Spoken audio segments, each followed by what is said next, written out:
Hello and welcome to Inside Line. I'm Stephen Otley and I'm joined here at the desk by Sam Hall. Now this week we'll take a look at the biggest losers in the automotive world, the effect road rage is having on people, and the new Formula One film that's about to hit cinemas. But first, it's time for our internet burnout. And this week we look at Mercedes' very simple way of showing off its very complicated magic body control suspension.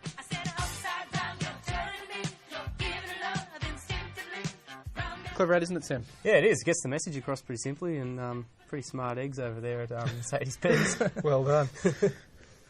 Now, something that isn't amusing, road rage. Now, a new study has found that 1 in 10 people in New South Wales believe it's acceptable to carry a weapon to defend themselves in the car.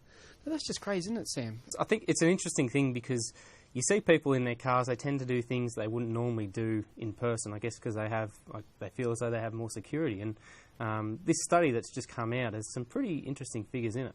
Well, I'm speaking from personal experience. I mean, just this week I had a woman in the car road rage me because she was trying to use a roundabout like it's a chicane on a racetrack, and just obviously didn't, got upset that I'd, as she's seen it, cut her off when, I was just following the rules of the road, and she's gotten very aggressive, and you just think, you wouldn't do that at the shops, would you? I mean, you wouldn't, if you're standing next to someone, you wouldn't, but like you say, when you're in your car, people, I guess, feel more secure and feel like they can be more aggressive, but it's a worrying trend.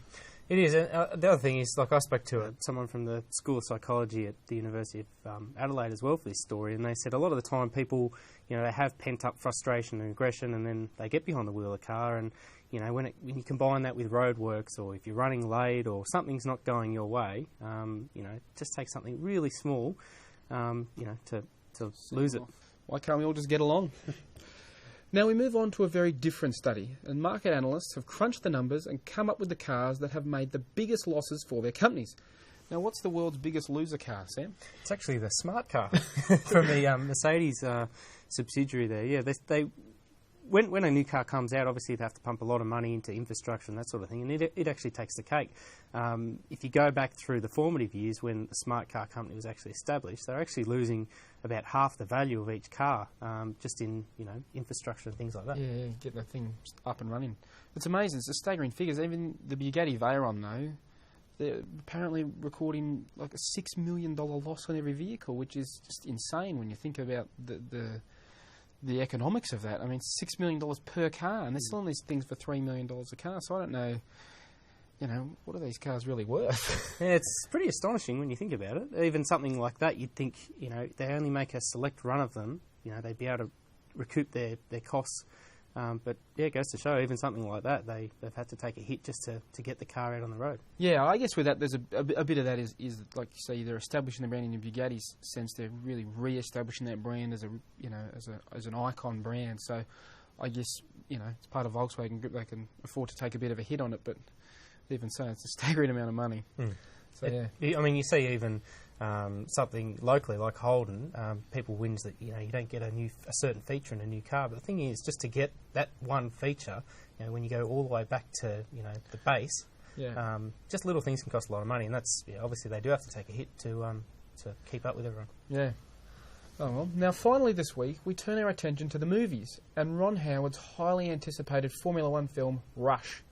Now, it chronicles the rivalry between real-life drivers James Hunt, played by Aussie Chris Hemsworth, and Niki Lauda, portrayed by German actor Daniel Bruhl. Now, you looking forward to seeing this one, Sam?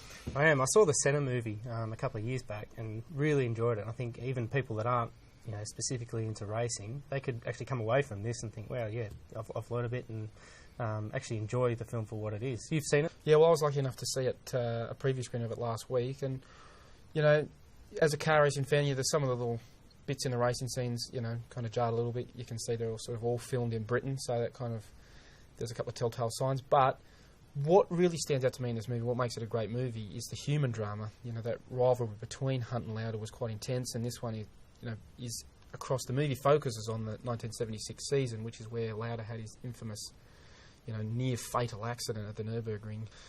And that's what I think Ron Howard has managed to capture in this movie is why these people do it. And they do it for two very different reasons. And that, I think, is what makes it a great movie. Yeah, and I guess both these guys were both real trailblazers in racing as well, particularly on the safety front. You know, and you read about some of the stoushes that they had on the racetrack, but to actually sort of see that in pictures would be pretty interesting. Yeah, it's a great movie, so I highly recommend it. You should get along and see it.